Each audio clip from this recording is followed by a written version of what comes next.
doit mettre sur le pied et mettre dans un état de droit et une justice indépendante. Seigneur, nous sommes fatigués des voleurs. Nous sommes fatigués de ceux qui s'enrichissent. Nous sommes fatigués de ceux qui ne voient que leurs intérêts.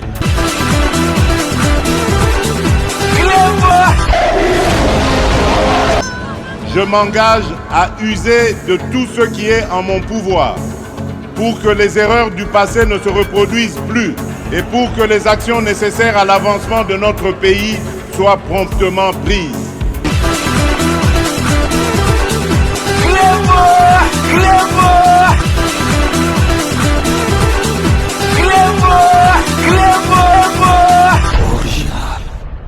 Salut et bienvenue sur Clébois Original. Merci de votre fidélité. 5 minutes avec César Ngadi. Tout le monde est d'accord et il en restera ainsi pendant très longtemps. 5 minutes, il y a Lelo et Zali version la musique Oyo Bolingara parce que si j'ai Oyo Tokolobela Lelo et c'est vraiment ma vibration. Pour rappel, Boyebi na zali ko tourner ba émission Oyo depuis Kinshasa parce que décor na biso ya studio échangea. Donc na epseki bino na kanisi batunyo su bayebi je suis ici définitivement donc na s'installer définitivement na Kinshasa. Poto tozokende kaka po na basoins médicaux ba contrôle boyebi na ba âge na biso faut contrôle kolukate malade koti après comme le bo ba damenga o ba betinga ki bota na butu contrôle pe kota la bana kota la bakoko kota la famille mobimba mais to komi ko vanda na Kisasa. Si je na biso ya lelo avana bandango na koyebisa bino ke masolo ya bandicapé ezali cheval de bataille nanga na kotika yango te parce que vraiment il faut na faire profiter na bandicapé ya Congo oyo na salapo na bandicapé ya France. Donc yango wana na betaka CTP na kotikaka ko beta CTT parce que maman na biso Irène oya ministre Zakuna azana ba faille ezali faute na etele mususu batie na département mususu batie na ministère mususu ako sala ne masolo ya bien. Mais il a cité que ceux qui sont handicapés, oyebi masolo, ça n'a pas si net handicapé nyoso, mais kokumbe la masolo nde eza makamususu. Donc c'est la raison pour laquelle ceux qui bon moninga nazo betaka CT parce que zo salanga pas sinama on a motema na campagne nanga na sala ki ngona handicapé na moni ba condition na bango et puis na moni ba handicapé ndenge ba vivara awa na mboka oyo on peut faire mieux que ça. En plus, président de la République a promettre handicapés les alités que les na ministère social mais basali là qui bango ministère na bango de personnes vivant avec handicap ya bango ya batu mususuté donc tango zo sala mama solo bienté ezo pesa ngai mawa to soli na masana ngai donc collègue nango penda to sala ba masolo André Biaba na Paris alobi nanga César donc yoku tout des fois té na soyi na fifi filo far ya l'homme la Mercedes basa nanga na social donc ba collègue nango so mindele donc Marie Noël Vigneron Rémi Favre Madame Urbaniak donc wana basa ba collègue nangai donc soki nazali koloba boye na yebi eloko nini nazali koloba donc nako luka ke mayelo tozui o to sali pona ba français to sala yango pe po na ba congolais. Donc on est allé kaka entre parenthèses à mouké. Si j'ai l'habitude à le bomoni à titre to lobby vraiment 5 minutes avec César Ngadi et quoi accompagner ministre oya justice ya Sika monsieur Constant Mutamba. Parce que lelo na relaxa bino à lobby makambu moko ya kitoko parce que on va pas se voiler la face, on va pas faire la fine bouche. Mandat oyo ya Félix Antoine Tshisekedi et baby izuba tâche likolo na justice ya mboka na biso justice ya mboka na biso et aider Félix Antoine Tshisekedi te na mandat na ya liboso yango wana mandat oyo ya mibale bazui vraiment mutu ya domaine maître Constant Mutamba tozali ko encourager na 5 minutes na ba déclaration oyo a sali oyo to ko faire découvrir bino Parce que ce qui justice en boko na biso ezalaki malamu mbele bato lokola ba matata ponyo ba fakwa nyeti ba matata ponyo mbele bazoleka na ba TVT na ba place belé te balo ba mbele bazana kati ya prison bazana lobwako. Là comme les cas il y a Vital Kamerhe bato belé balobaki na ngai belé mais mo mususu ezalaki te ya wana ngana ba ezali erreur judiciaire. Parce que même tribunal oyo condamné qui est justice oyo condamné même justice wana et sokoli et lobi aza innocent siko kombo mususu ni bino pesa ngai kombo na procès na soto landika na landeki procès à 100 jours Vital Kamerhe bandoko loba na déjà kaza innocent a changé ki malobata zol ba aza innocent tribunal est condamné à côté boloko ba e komona na simake ba sala ki erreur ba bimisi ezali tokoloba nini erreur judiciaire donc siko yango ne faut justice na biso ye ba président pa loba yango botika ko spéculer na makambo ya justice botika koloba ba bobar soki bo kangi mutu il faut bozala sûr na makambo oyo asali bo bimisi ba preuve bo kangi etango bo kangi ye ezali penza ba kangi ya solo mais ko kanga mutu après justice ekateli ba mbule belé balobi aza fakwa après bo bimisi ye bozomona que justice ezo tâtonner. C'est la raison pour laquelle nga nobaki donc na ndenge ya loi Vital Kamerhe a porté justice congolaise plainte ba dédommager na boloko asalaki parce que balobi ki asalaki boloko pamba zali innocent. Donc makambo oyo vraiment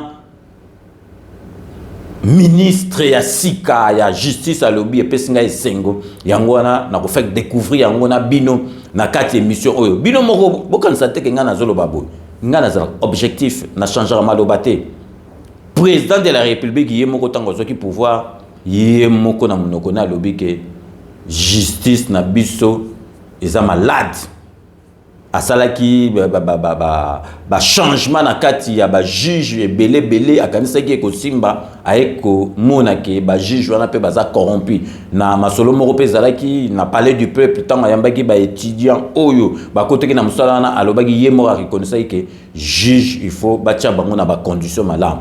C'est vrai, parce que juge a commis à faire une carrière ou bien juge à mon alem sous même pas 100 000. Ba mata tampo nywana ba yiba ba likonda moko boti ba kodayaka ba mbongo ba yiba na ba katumbi et gauche kosila jamais. Siko yo juge azawana azalem suko futela. Ba mata tampo nyo ayeli apese 5 millions 10 millions atabino moko boulé.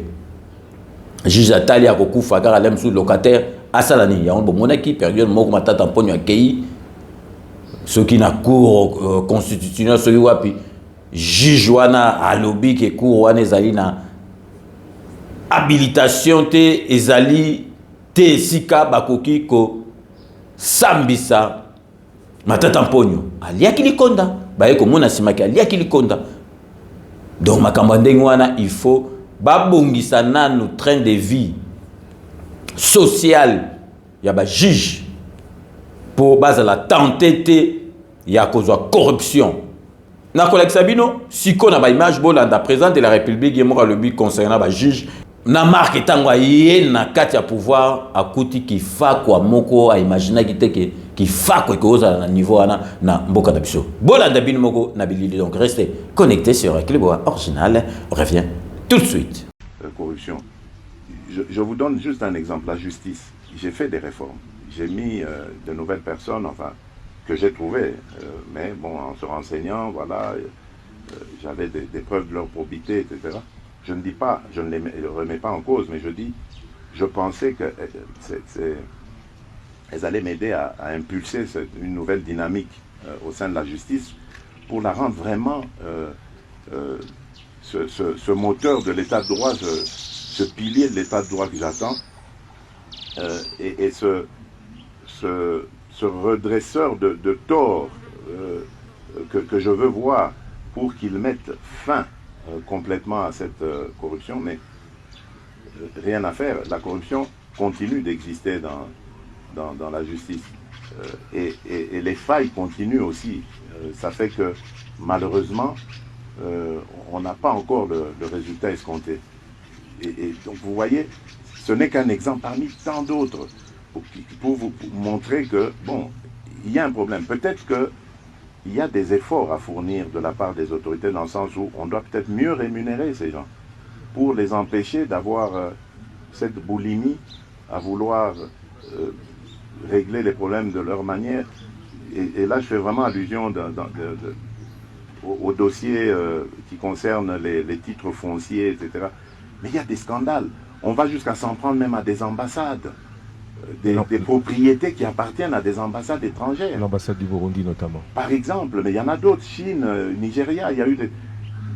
Vous voyez des titres fonciers, parcellaires qui ont été fabriqués. Enfin, mais c'est une... Mais comment vous, incroyable. Mais comment vous expliquez si le mal est si profond, Monsieur le Président, comment vous expliquez qu'à la date d'aujourd'hui, on n'est pas encore entendu de nouvelles condamnations, de nouveaux procès, que ces gens-là circulent toujours. Voilà, très bien. Mais c'est tout ça. Moi aussi, je vous ai dit, moi, malheureusement, enfin, moi, je ne m'immisce pas dans ce qu'il y a. Je constate. Je ne suis pas juge. Je n'ai pas à leur dire ce qu'ils doivent faire. Je ne sais pas leur dire ça. C'est eux qui sont mieux qualifiés, plus expertisés que moi pour le faire. Donc, c'est eux qui doivent. Mais moi, je pose ces problèmes. Ces questions, je les pose en disant, mais c'est pas normal. Et d'ailleurs, même quand on arrête des gens, parce que bon, je vois, il y a eu quelques sensations, des gens arrêtés, condamnés. Mais où est le produit de la corruption ou du vol? Pourquoi est-ce qu'on ne reprend pas cela? Pourquoi est-ce qu'on ne le voit pas?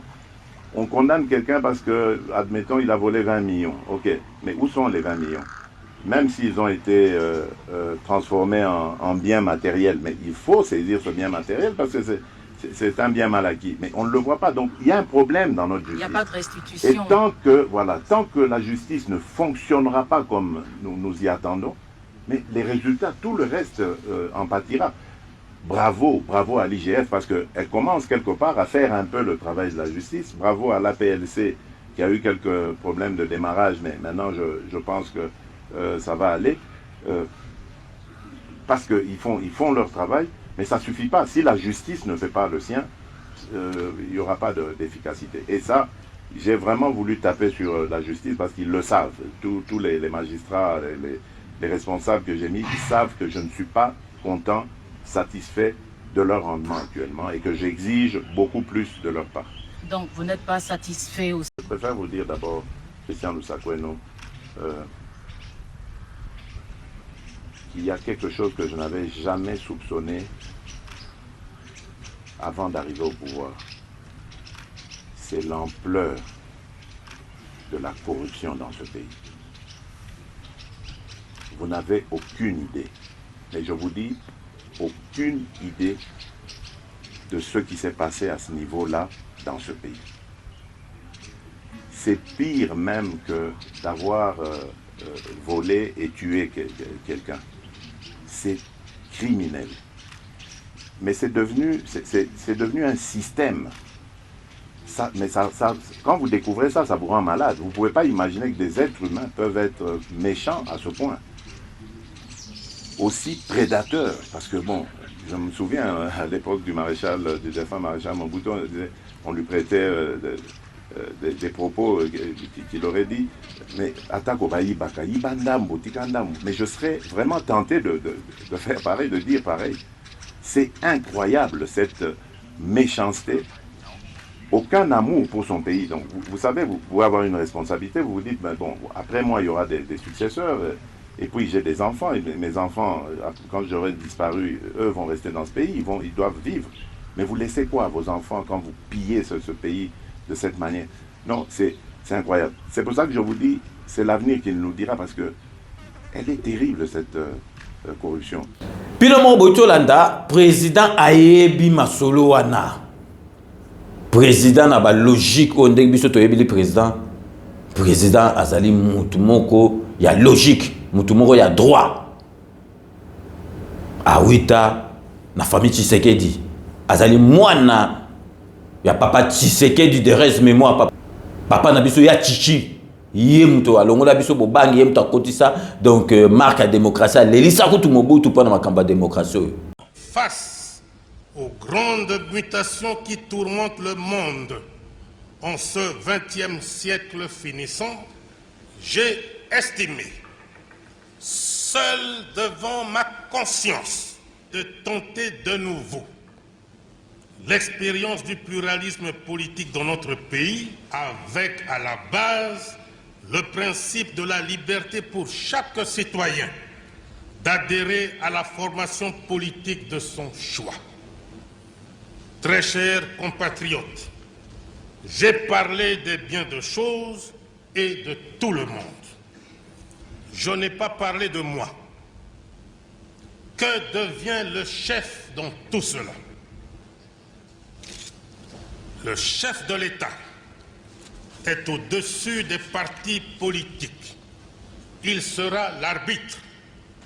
Mieux, il sera l'arbitre, mieux, l'ultime recours.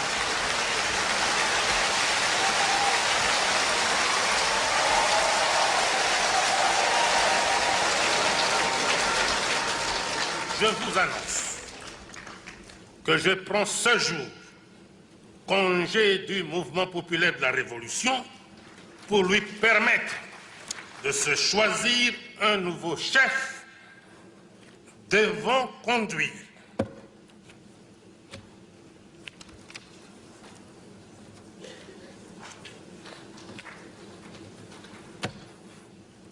Comprenez mon émotion.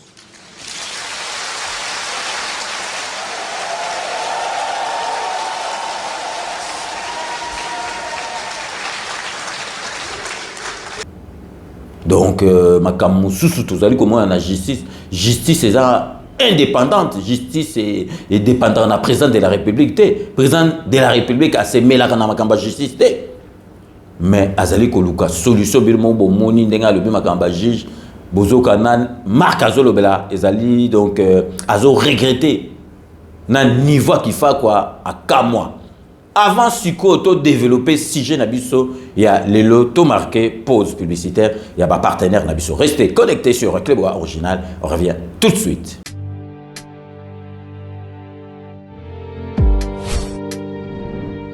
Avec Kodiasimo, voici encore une opportunité de devenir propriétaire à Kinshasa avec un apport à partir de $5 000. Des nouvelles parcelles en vente, des constructions déjà en cours, Antsele au bord du fleuve, Daipen, à quelques mètres du mausolée d'Étienne Tshisekedi, quartier Poulmalebo, à Safari Beach et bien d'autres encore. Devenir propriétaire avec Kodiasimo, c'est choisir d'acquérir votre bien immobilier avec un accompagnement personnalisé, allant de l'achat de votre parcelle jusqu'à l'obtention de votre titre de propriété. Avec un service après-vente assuré par notre équipe juridique chevronnée, vous êtes garanti de recevoir votre titre de propriété, peu importe votre lieu de résidence. Avec Kodiasimo, vous avez la garantie d'un service clé en main. Kodiasimo, la meilleure adresse pour construire la vôtre.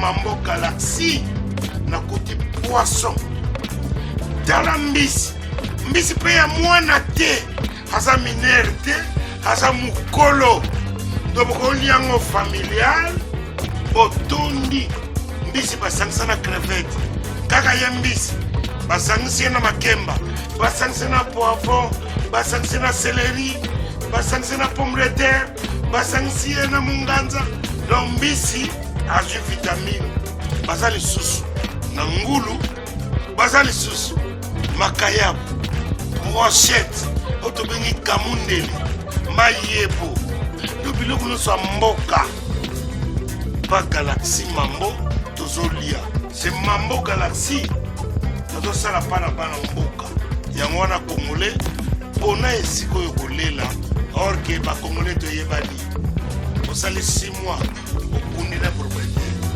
tie mosaka na liso Mais Galaxy Mambo, 8 ans. Quel restaurant? Et ça m'a cicaté. Au numéro 137, rue André Carman, à Aubervilliers, composez vite les 07 53 28 89 07. Galaxy Mambo, c'est du wow.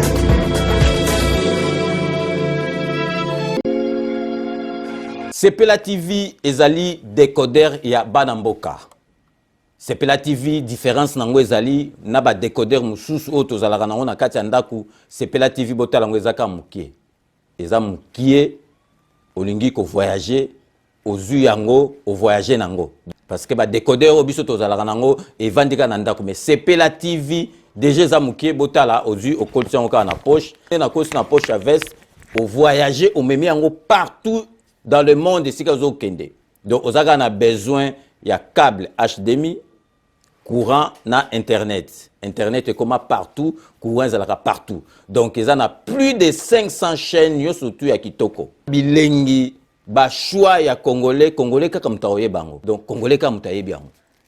Congolais kaka mutaoye ba elengi nini yo kaka. Donc congolais kaka mutaye bien. Donc c'est relative ça. Ya Banamboka bozwa abonnement nango okozwa ngo ya ne mobimba okozwa ngo pe par mois au bengi bango na ba numéro na bango bozali komona. Donc Sepela TV ezali décodeur ya yo ya ngai.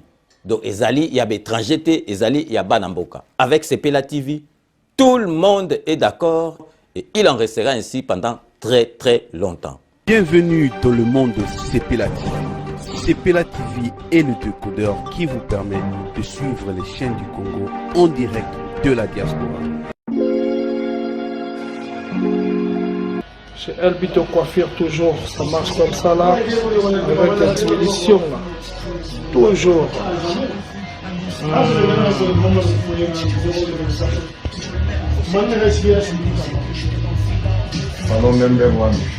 Chez Elbito Coiffure. Tu coiffes avec sourire, tu coiffes avec noblesse. Chez Elbito Coiffure.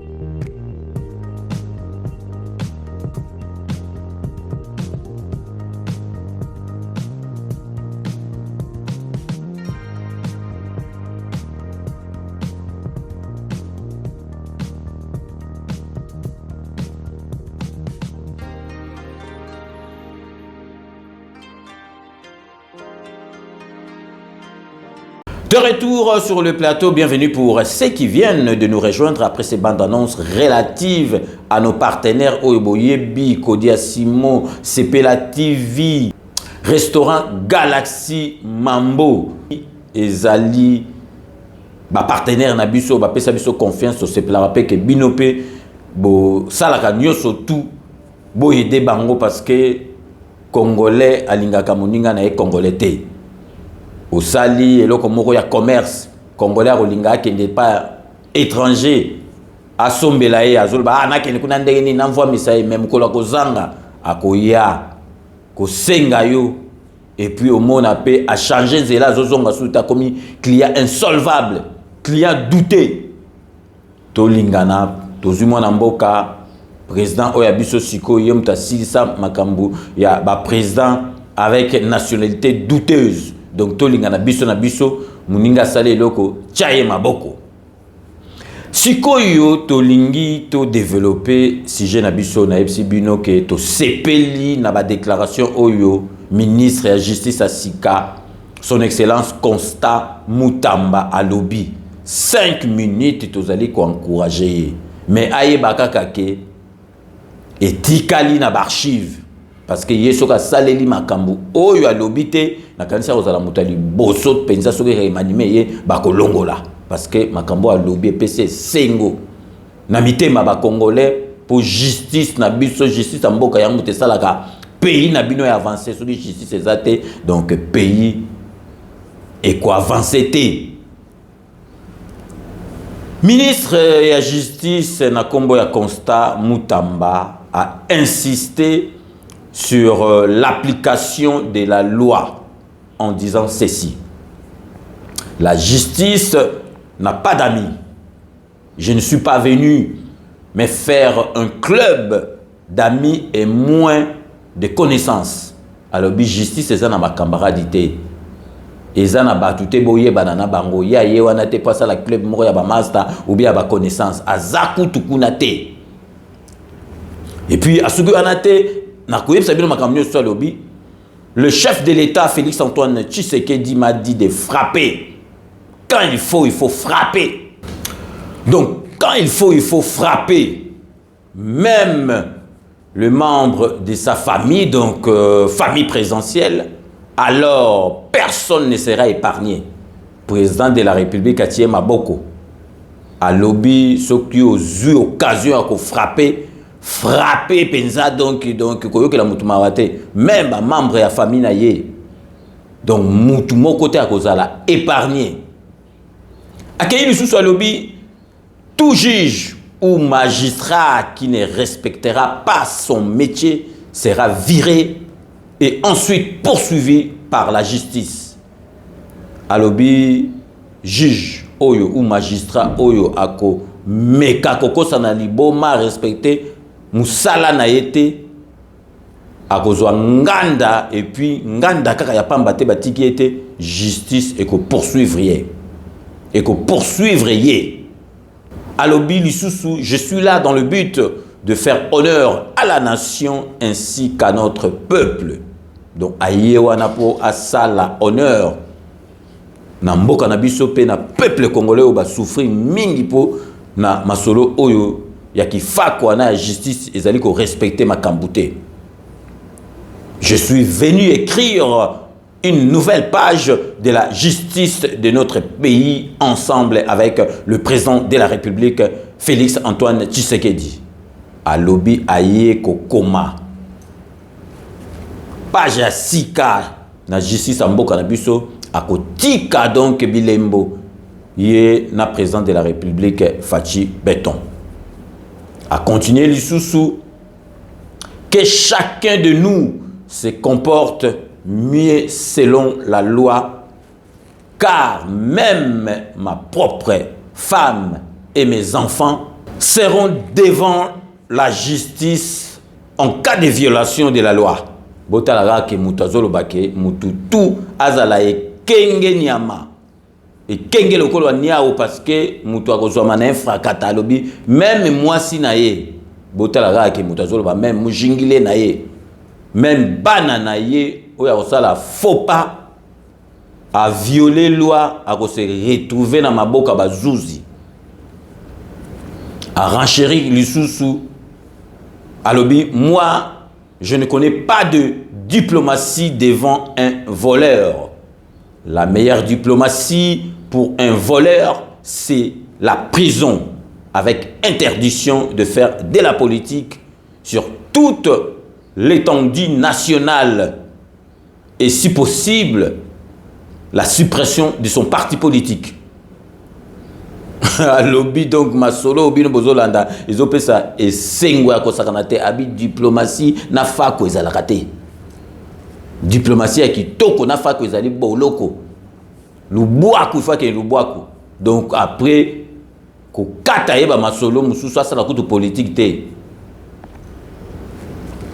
Et puis sur azam konja parti politique ko radier parti politique na ye parce que tout le monde a bakangi ba fakwa akena boloko après abimi bali kondo ayibaki basali loko tale parti politique na ye etikali Constant Moutamba oyo ministre de la justice asika des fois te alobi moi je connais pas de diplomatie devant un voleur. La meilleure diplomatie pour un voleur c'est la prison avec interdiction de faire de la politique sur toute l'étendue ya mboka na biso. Et si possible, ce Gazali, donc président parti politique, qu'on radie parti politique na yewana. Bozomona ma solo o penzezo pese sengo zo pesa donc toujours ngato vivre yango. Asukisi ya lobi il est temps d'imposer le changement total. ere koki à imposer penza changement total na kati ya justice en mboka na biso. Bino moko bolandi maloba ya ministre ya sika ya justice Maître Constant Mutamba, donc nani akoki kotika la indifférent na makambo a lobby et puis nani yango akoki ko sepirate soki tozo kabo penza tozo mona donc makambo ekomi penza ya sérieux parce que na bino mandat ya président de la République na biso justice et facilité et tâche justice est compliqué justice est sali ba mbeba ebele. Donc vraiment, au ministre Sika, il y a justice à lobby, ngai nazali, na confiance na ye, mais baloba galiban des akatité, bomona awa, to monaki na loba ministre à sport, Kaboul mwana Kaboul ndenga bandaki ko critiquer na bémission na ye, ya sport ministre mukonzi, ya fait zafa, ya fait kofa. Donc on bâtit ne sika wana talaka donc bione déjà donc bande konaye na bande konaye donc mystique toujours comprendre donc mingi ba technicien ba réussir ça raté mais oh ya justice ezali sporté ezali makambo etinda mboka ekende liboso 5 minutes avec César Ngadi tozali ko féliciter to ko appuyer ministre Nabiso ya sika justice Constant Mutamba akende na masolo wana tina suka en tout cas ye penza soka respecter makambo a lobite na kansi ye akozala mutali boso soki remanime salami donc ba longola parce que sengo a pesibiso déjà avant kota na ma solo donc ezali vraiment sengo vraiment tout monde a tiango en œuvre a exécuter ngo et kosala penza sengo et puis ndenge ye mo a levé vraiment bazo Kosala page à sika yena président de la République n'a juste passé makambo penza donc tout le monde a pensé que Momina Salin Fragatana ba na kangi famille présidentielle à kangi bango donc vous allez penser une première dans l'histoire et puis président zali ko appuyer to ko sepela kaka parce que ba te belé bozo monde comme mystique donc bozo mo muto ndenge ni azongi muto asali bo donc ba gua e koma ya ko sakana te ba to na ba koma okota ba gua po bazong sa ba poste lelo bo mo na bino moko na zu image Ibu abimi na ba bureau na palais du peuple kuna. Ibu palais du peuple ndenge zaana Ibu akokote la wapi tia koma na côté ba dossier zali na côté ba armoire ba dossier zali ba o ba bomba ba archive. Donc pour comprendre que ndoki ekoti na makamba politique na tiki bino bota la image bino moko Ibu akoti ti na ba dossier ti ba retrouver Ibu na kati ya ba bureau na palais du peuple donc une histoire incroyable mais vrai. Binomo Bolanda na Billy.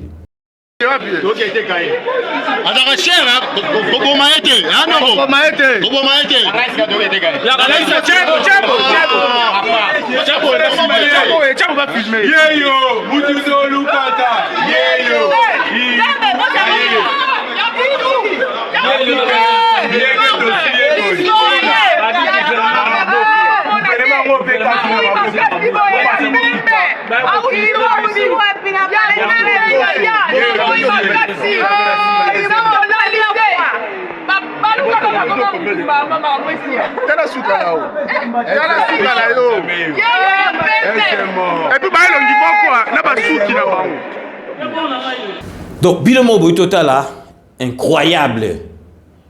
Ibu akokota kuna ti akoti na kota ba bureau akokoma kuna ndenge nini pour comprendre ka ba makambo et comment musika donc ba gwa et comment na kati ya masola politique pour na ko bomba poste donc congolais a prêt à tout donc yangwana vraiment na tenaki na la sabino image oyo botala yango po bomona ke ba makambo susu bozo comprendre ta muto azongi ndenge nini muto alongwa te et kenda ka musika. Donc vraiment, monsieur Constant Mutamba, toza derrière yo, na makambo yo, au lobby pour la justice na biso, vraiment aider président de la République pour na ba fakwa, aider IGF. Parce que IGF ezo sala musala makasi. IGF amemaka muyibi fakwa tina bolo côté asali musala pesi ba dossier tout. Et ko lembisa na IGF.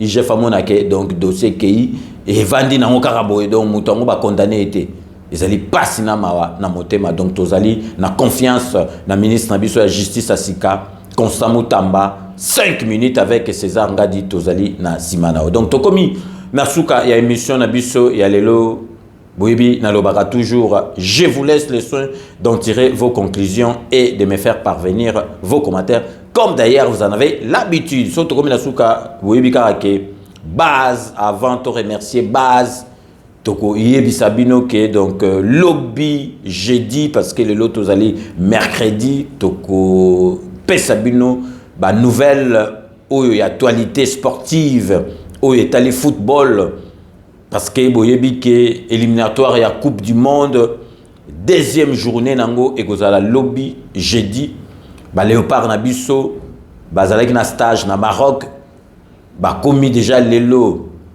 na Sénégal et sika ba kokuta na ba Lion ya Sénégal lobby jeudi.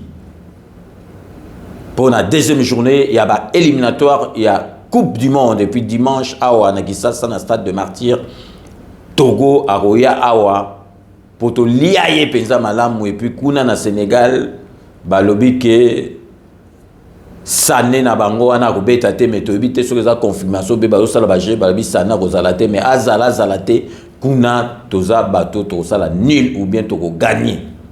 Tozala derrière ba Léopard na biso boyebi donc tozé na mon pepasika avec Fachi Beton donc Léopard et photo kende na Coupe du Monde parce que ndengeza wana na ba poule ba les premiers il y a chaque groupe ba ozala qualifié d'office et puis egotika la ba rosala ba groupe mususu et ozala ba match débarrage donc biso photo luka tozala qualifié mbala moko donc classement pour l'instant il y a groupe Bezali Sénégal azali na 4 points Liboso Soudan 4 points Bisso RDC Loko Makasi tozali na 3 points donc tout est possible tozali vraiment malam soka kuna na Sénégal tozu ata 1 point tozu 3 points to bagisa mi masolo to koma na ba 7 points donc vraiment tozala derrière équipe na biso parce que tozali une équipe à Makasi bozomona ba joueur nyoso to ba bando sala net ba komi koluka koya kokota na Léopard à partir ya Masolo tout ça qui na Coupe d'Afrique parce que to kendeki kuna bato andima ki tito comme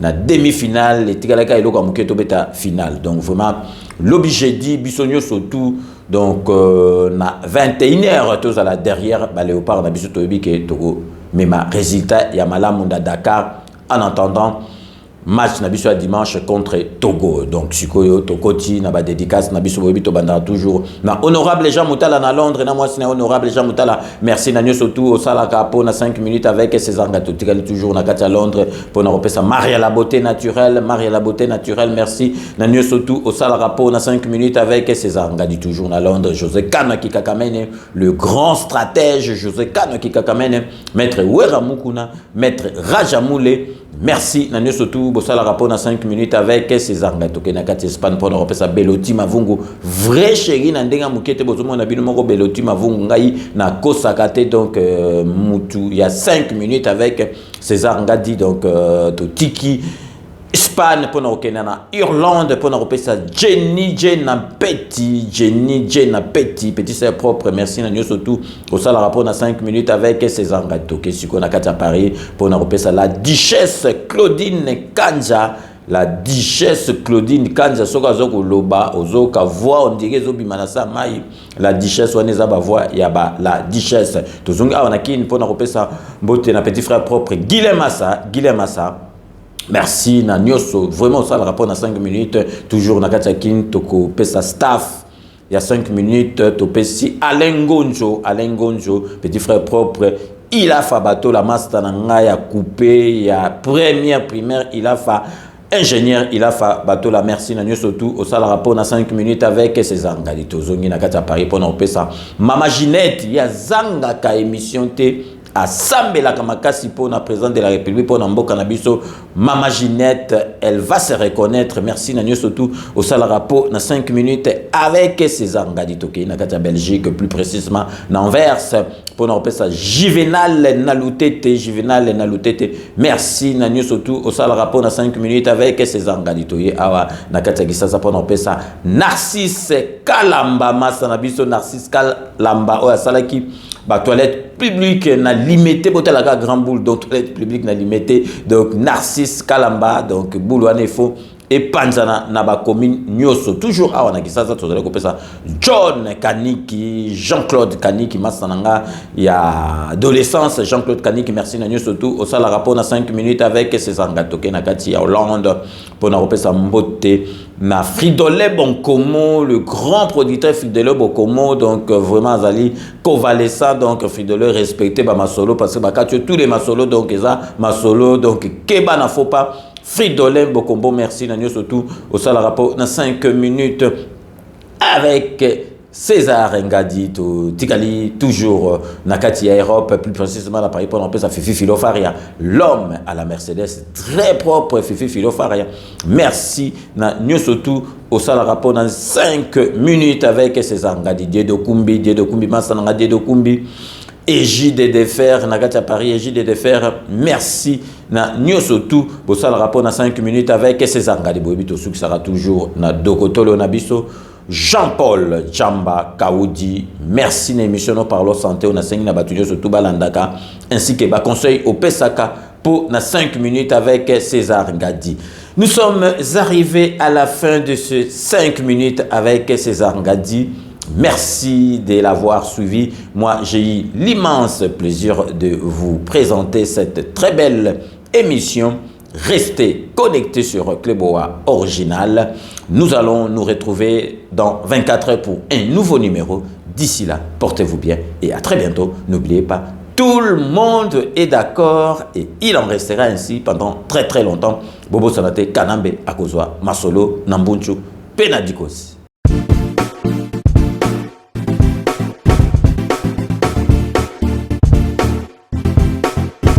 On doit mettre sur pied une créer dans un état de droit et une justice indépendante. Seigneur, nous sommes fatigués des voleurs.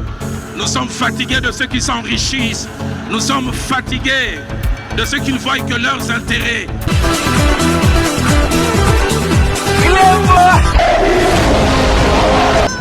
Je m'engage à user de tout ce qui est en mon pouvoir pour que les erreurs du passé ne se reproduisent plus et pour que les actions nécessaires à l'avancement de notre pays soient promptement prises.